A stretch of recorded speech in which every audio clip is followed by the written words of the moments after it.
Everyone, कसे आहात सर्व? होपफुली मजेतच असाल आणि हॅपी वीकेंड. जसं की तुम्हाला माहीतच आहे, आज वीकेंड आहे आणि प्रत्येक वीकेंडला आपला काही ना काही नवीन प्लॅन असतो. तर याही वीकेंडला आपण एक न्यू डेस्टिनेशन व्हिजिट करणार आहोत. वाजले आहेत पहाटेचे 5 आणि घरापासून 40 किलोमीटर अंतरावर असलेल्या एका टेकडीवर आपण चाललो आहोत स्पेशल सूर्योदय बघण्यासाठी. तत्पूर्वी आम्हाला तुमच्या सर्वांचे अगदी मनापासून आभार मानायचे आहे. Thank you so much our YouTube family. जसं की आपल्या सर्वांना माहीतच असेल, आपले यूट्यूब कुटुंब आता वाढत चाललेले आहे आणि लास्ट वीकमध्येच आपण 1000हूनही अधिक सबस्क्रायबर कंप्लीट केले. आपल्या कुटुंबाचा हिस्सा होण्यासाठी तुमच्या सर्वांचे अगदी मनापासून आभार आणि असेच प्रेम कायम आमच्यावर करत राहा. आपल्या कुटुंबातील प्रत्येक सदस्याला या आनंदाच्या आभाळावर शुभेच्छा. तर कीप सपोर्टिंग अस. आम्ही नवनवीन ब्लॉग तुमच्यापर्यंत घेऊन येत जाऊ आणि हे ब्लॉग बघण्यासाठी तुम्ही अजूनही सबस्क्राईब केलं नसेल तर पटकन जाऊन सबस्क्राईब करून घ्या आणि शेजारील बेल आयकॉनवर क्लिक करायला विसरू नका.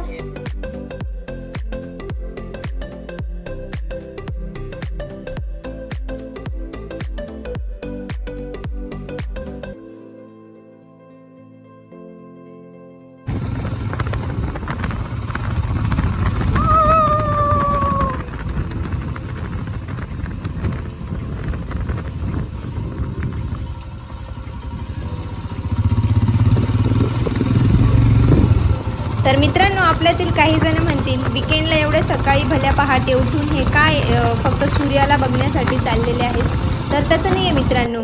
खरं तर ते सूर्योदय किंवा सूर्यास्ताच्या वेळेची जी शांतता, तो सुकून, ती थंड गारवा, ती थंड मस्त हवा, हे सर्व ज्या गोष्टी ना त्या आपल्याला पैसे देऊनसुद्धा अनुभवता येणार नाही.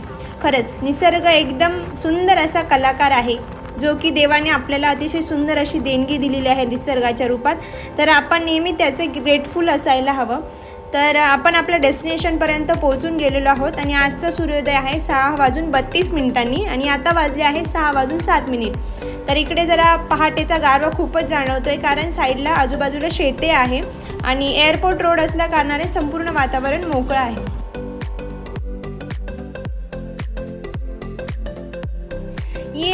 फायनली आपण पोचलेलो आहोत ORR व्ह्यू पॉईंटला आणि वीकेंड असल्या कारणाने जरा गर्दी आहे आणि जे पण निसर्गप्रेमी आहेत ते सकाळी उठून हा सुंदर असा सूर्योदय बघायला आलेले आहेत. आणि स्टार्टिंगलाच हनुमान रायाची मस्त अशी चारही दिशांना मुख असलेली जी मूर्ती आहे ती बघून मन अगदी प्रसन्न होऊन गेले आणि सूर्याची ती ऑरेंज कलरची छटा बघून तर खूपच छान वाटते. आणि इकडे गिम्बल काका आणि मोबाईल तात्या टाईम लॅप्स सुरू केलेला आहेत आणि इथे बनवलेला आम्ही सुंदर असा टाईम लॅप्स आणि काही रील्स तुम्हाला आमच्या इंस्टाग्राम अकाउंटवर बघायला मिळतीलच. तर मग आम्हाला इंस्टाग्रामवर पण फॉलो करायला विसरू नका. मी आमचा इंस्टा ID डिस्क्रिप्शनमध्ये आणि इथे पण डिस्प्ले करते. तर त्या रील्सला पण लाईक, कमेंट, शेअर करा.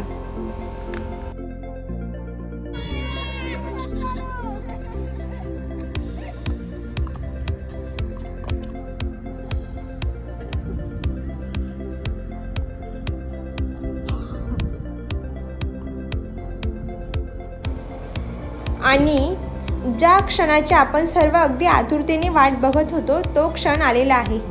सूर्य महाराज अगदी ऑरेंज लाल अशा रंगछटेमध्ये हळूहळू वरती आकाशातून येत आहेत.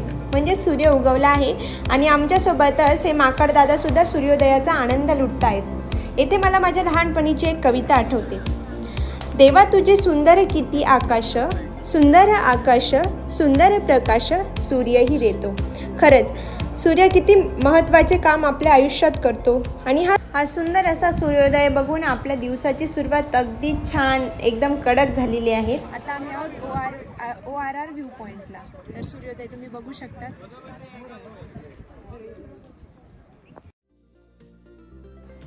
तर आमच्यासोबत तुमच्या ह्या वीकेंडची सुरुवात ही सुंदर अशा सूर्योदयाने झाली असेल अशी आशा व्यक्त करते आणि हॅपी वीकेंड सर्वांना.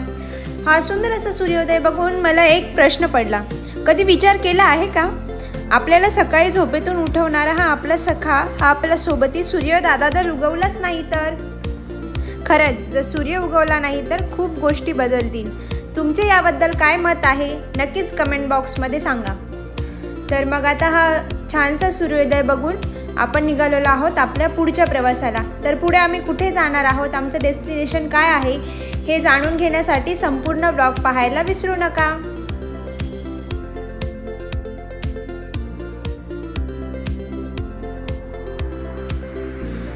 आज आम्ही दोघं जण सूर्याच्या पूर्ण प्रेमातच आहोत असं वाटतंय। सुंदर असा सूर्य, साईडला डोंगर आणि हा मोकळा रस्ता, हे बघून आम्हाला पुन्हा एकदा फोटो काढण्याचा मोह आवरला नाही। तर आता इथे आम्ही थांबलो आहोत रुद्रासोबत फोटोशूट करण्यासाठी।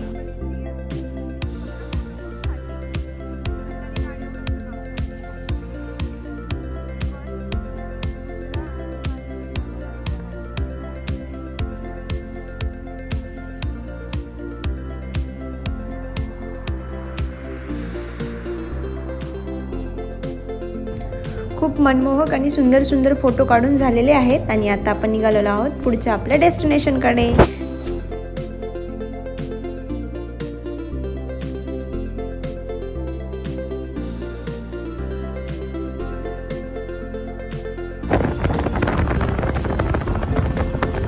आम्ही पोहोचत गेलेलो आहोत जुन्या हैदराबादमध्ये आणि सकाळची लगबग बघा सर्वांची।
समोरची ही बुलंद अशी इमारत बघून तुम्हाला आतापर्यंत समजलंच असेल आम्ही कुठे आलो आहोत। तर आम्ही आलो आहोत चारमिनारला। चारमिनार म्हणजे हैदराबादची ओळख। हैदराबादला येऊन चारमिनारमध्ये नाही गेलात तर तुमची ट्रिप इनकम्प्लीट राहणार। हैदराबादमधील मस्ट विजिटेड आणि मोस्ट फेमस अशी एक प्लेस म्हणजे चारमिनार।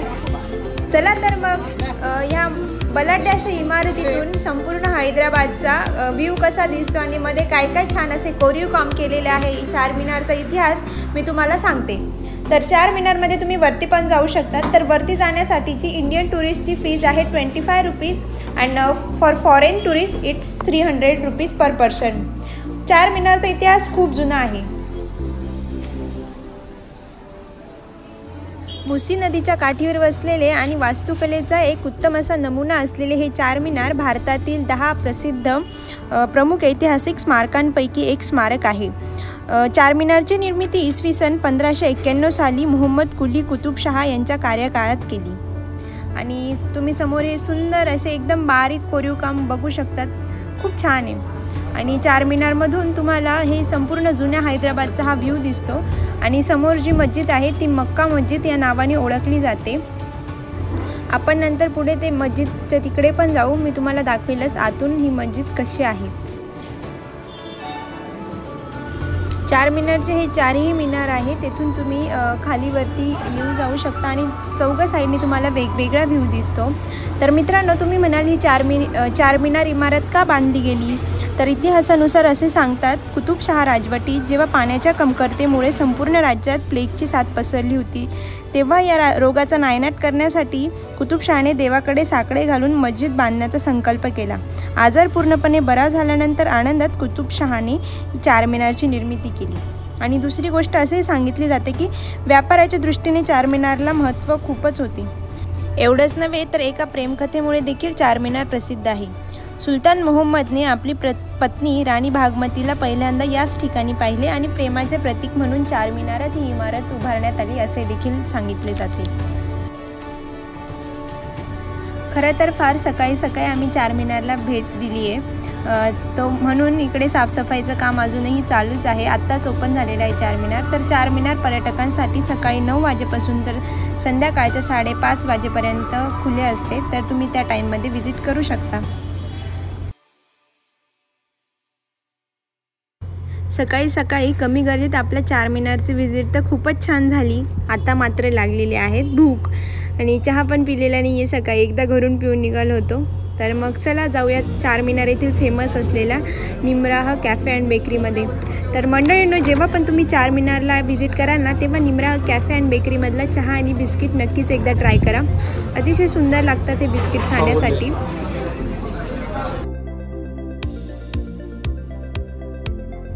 मस्त असा कडक आणि गोड गोड चहा आणि बिस्किटांचा आस्वाद घेतल्यानंतर आपण जाऊयात शॉपिंग करायला. चारमिनार हे उत्तम असा वास्तुकलेचा नमुना म्हणूनच प्रसिद्ध नाही, तर बांगड्यांच्या व्यापारासाठी सुद्धा चारमिनार खूप पूर्वीपासून ओळखले जाते. इकडे तुम्हाला वेगवेगळ्या प्रकारच्या आणि वेगवेगळ्या मटेरियलच्या खूप साऱ्या मस्त छान अशा बांगड्या बघायला मिळतील. बांगड्यांसोबत मस्त असे झुमके, मोत्यांचे दागिने आणि या खूप साऱ्या बांगड्या तुम्ही इकडनं खरेदी करू शकतात आणि तेही खूप कमी रेटमध्ये. चला अजून काय काय मिळते मी तुम्हाला दाखवतेच पुढे. झुमके म्हटलं तर मुलींचा आवडतीचाच विषय.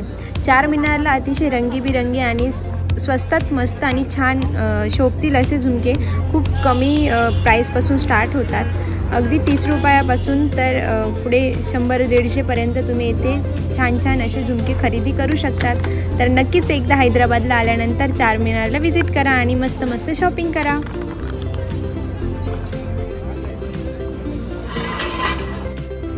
आता आपण चाललेलो आहोत मक्का मस्जिदच्या मार्गाने. वाजलेले आहेत सकाळचे 10:30. तरी भरपूर स्टॉल अजून लागायचे बाकी आहेत. तुम्ही जर दुपारी किंवा जर इव्हिनिंगला इथे आला ना, तर संपूर्ण इकडे तुम्हाला गर्दी दिसेल. खूप सारे विविध प्रकारचे बांगड्यांचे, दागिन्यांचे, त्यानंतर कपड्यांचे स्टॉल इकडे तुम्हाला बघायला मिळतील. आणि इकडे ब्रायडल ज्वेलरीसुद्धा खूप छान पद्धतीने आणि कमी दरात मिळते. आणि हा आहे मक्का मस्जिदचा प्रवेशद्वार. आपण पोहोचून गेलो आहोत मक्का मस्जिदमध्ये आणि मक्का मस्जिदपासून चारमिनारचा सुंदर असा व्ह्यू. मंडळींनो, चारमिनारलाही आणि मक्का मस्जिदला तुम्हाला लगेज कॅरी करण्याची परमिशन नाही आहे. तर बॅग काउंटरमध्ये तुम्ही तुमची बॅग जमा करून आणि मगच तुम्हाला आतमध्ये प्रवेश दिला जातो. आणि बलाढ्य अशी मक्का मस्जिदमध्ये 10,000हूनही जास्त लोक मावू शकतील एवढी मोठी मस्जिद आहे. चला तर मग निघूयात आता घरच्या वाटेला.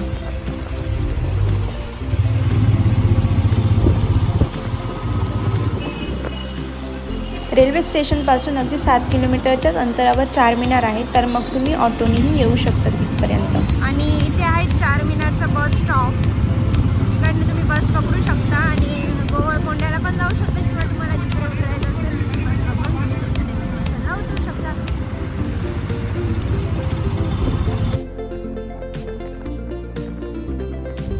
चारमिनारच्याच रस्त्याने जाता जाता एक मला बिर्याणीचे शॉप दिसले. तर तेव्हा आठवले की चारमिनारची बिर्याणीसुद्धा वर्ल्ड फेमस आहे. तर चारमिनारला आल्यानंतर एकदा बिर्याणी नक्कीच ट्राय करा.